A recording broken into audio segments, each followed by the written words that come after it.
അങ്ങനെ ബോംബെ റെയിൽവേ സ്റ്റേഷനിൽ ഒരു 11 മണിക്ക് എത്തിയിട്ടുണ്ടായി. അപ്പോൾ തന്നെ ഫ്രഷൊക്കെ ആയി ഫുഡൊക്കെ കഴിച്ച് നേരെ ബോംബെ എയർപോർട്ടിലേക്കാണ് പോകുന്നത്.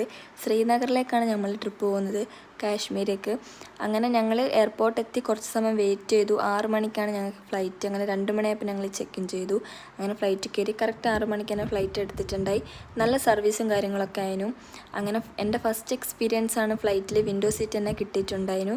അതുകൊണ്ട് തന്നെ എനിക്ക് നല്ലൊരു എക്സ്പീരിയൻസ് തന്നെ ആയിരുന്നു. നല്ല രസമുണ്ടായിരുന്നു. പുറത്തെ കാഴ്ചകളൊക്കെ കാണാൻ വേണ്ടിയിട്ട് ഭയങ്കര ബ്യൂട്ടിഫുൾ ആയിരുന്നു.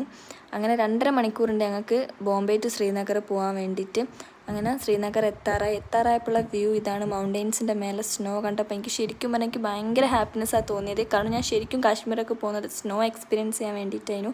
അങ്ങനെ മൗണ്ടെയ്ൻ്റെ മേലെ സ്നോ കണ്ടപ്പോൾ എനിക്ക് ഭയങ്കര ഹാപ്പിനെസ്സായി. അങ്ങനെ ശ്രീനഗർ എയർപോർട്ട് എത്തി. ഞങ്ങൾ ഒരാൾക്ക് വേണ്ടി വെയിറ്റ് ചെയ്യാണ്. അത് വേറെ ആരുമല്ല, എൻ്റെ സ്വന്തം ചേച്ചിയാണ്. ഓൾ ഡൽഹിയിൽ നിന്ന് ശ്രീനഗറിലേക്ക് വന്നതാണ്. അങ്ങനെ ഓളെ കൂട്ടി ഞങ്ങൾ പോവാണ്.